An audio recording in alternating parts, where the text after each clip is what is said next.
지금 화면에 삼성전자 일봉에서 보이듯이 한국 시장은 미국보다 변동성이 큽니다. 높은 배당이 반드시 좋은 신호가 아니고 세금이 없다고 안심했다가 배당세에 놀라고 신용거래로 수익을 2배 노렸다가 강제청산으로 손실도 2배가 되는 일들이 실제로 생깁니다. 오늘 강의는 한국 주식 투자자들이 자주 빠지는 이 함정들을 차트와 함께 살펴보고 미리 대비하는 법을 배웁니다. 12가지 체크리스트까지 준비했으니 강의 끝에 본인 포트폴리오와 비교해보세요. 지금 화면에 현대차 일봉을 보면서 좋은 소식부터 말씀드릴게요. 2025년 이후 한국 상장 주식 매매 차익에는 세금이 정말 없습니다. 500만 원을 사서 1000만 원에 팔아도 세금 0원. 이게 금투세 폐지의 핵심이고 2025년부터 시행되는 한국 제도 변화입니다. 정말 다행스러운 뉴스죠. 하지만 안심할 건 아닙니다. 배당금은 별도예요.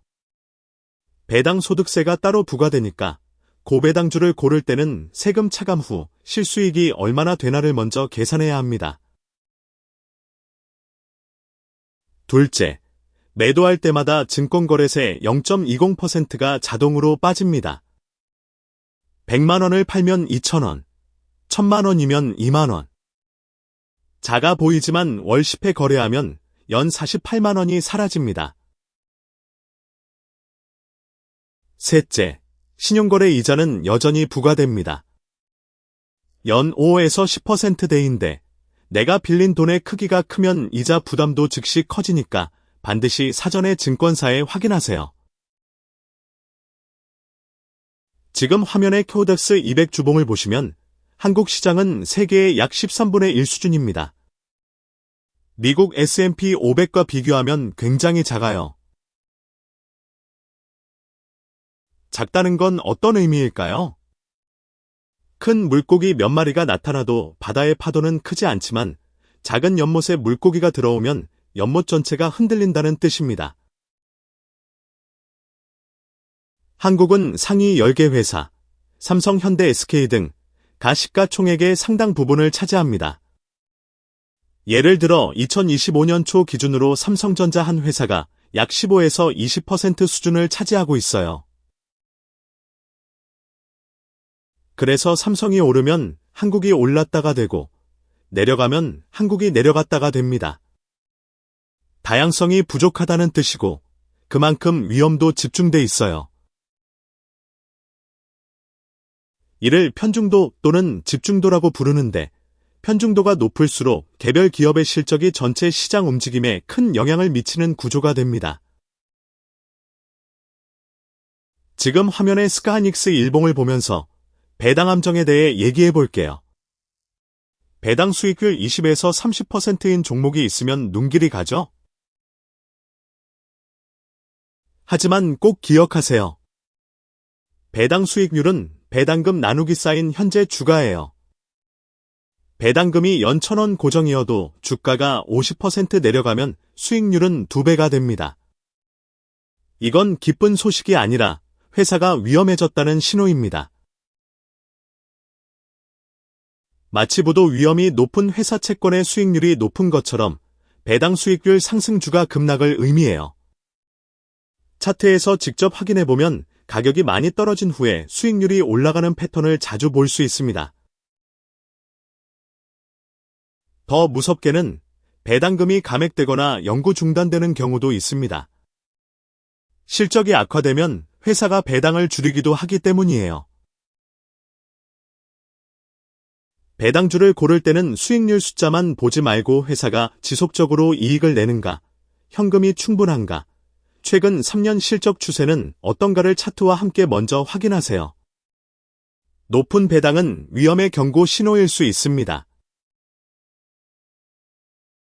지금 화면의 현대차 일봉을 보면서 신용거래의 구조를 설명할게요.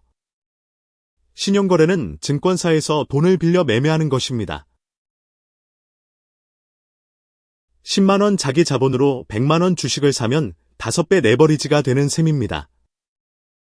20% 상승하면 수익은 100% 5배죠.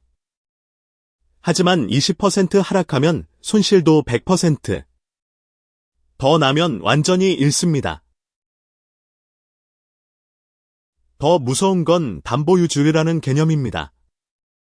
차트에서 보듯 주가가 30% 내려가면 증권사가 5일 안에 추가 보증금을 내라고 통보해요.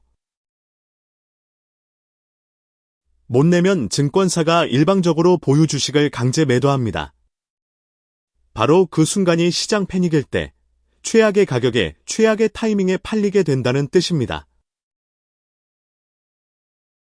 신용거래는 작은 포지션과 엄격한 손절매 계획, 초기 투자금의 5% 손실 시 즉시 청산이 필수입니다. 그 이상 물리면 담보유지율 추락이 급속화돼 예상 손실을 훨씬 초과할 수 있습니다. 한국 시장이 편중된 만큼 분산 투자가 필수입니다. KODX 200, 지금 화면 주봉, 같은 인덱스 펀드도 좋지만 직접 분산하는 법도 있어요. 첫째, 기업 규모로 분산하세요. 삼성, 현대, 대형주, 은행화학, 중형주, 스타트업 바이오, 소형주를 섞으면 위험이 분산돼요. 둘째, 산업 분야로 분산하세요. 한국은 반도체, 자동차, 화학에 편중됐으니 유틸리티, 전기가스, 통신 서비스업도 포함하면 한 산업 위기가 전체 포트폴리오를 망치지 않습니다. 셋째, 국내 해외를 섞으세요. 한국 시장 변동성이 크니까 미국 S&P 500 인덱스 펀드나 애플, 마이크로소프트 같은 해외 우량주를 20에서 30% 추가하면 해지 역할을 합니다. 마지막으로 ISA 계좌, 개인종합자산관리계좌를 활용하세요. 연 200만원 한도 내에서 국내 해외 투자 이익이 비과세되는 계좌입니다. 다만 비과세 범위가 이익에 한정되고 연도별로 한도가 새로 부여되므로 전략적으로 활용해야 합니다. 현대차 일봉, 지금 화면을 보면서 투자하기 전 반드시 확인할 12가지 체크리스트를 정리해 드릴게요. 배당 수익률만 보지 마세요. 배당 성향, 순이익 중 배당으로 나가는 비율과 자유현금 흐름도 함께 봐서 지속 가능한 배당인지 확인해야 합니다. 신용거래를 쓸 거면 초기 투자금의 5% 손실이 나는 순간 즉시 청산하세요. 그 이상 버티려다가 담보유지율 추락을 맞으면 강제 청산으로 손실이 2배, 3배까지 커집니다. 한 종목이 포트폴리오의 20% 이상이 되면 편중 위험이 급증합니다. 배당 수익률이 8% 이상이면 먼저 의심해보세요. 회사가 정말 건강한가? 주가가 왜 이렇게 내려갔나를. 거래세 0.20%, 배당세는 별도 부과됩니다. ISA 계좌 연 200만원을 비과세 운용하세요. 실적 악화 시 배당이 제일 먼저 위험해집니다. 한국 시장 변동성에 대비해 해외 우량주, S&P 500 ETF, 도 포트폴리오의 20에서 30%를 섞으세요. 이 강의는 교육 목적이며 모든 투자의 책임은 본인에게 있습니다.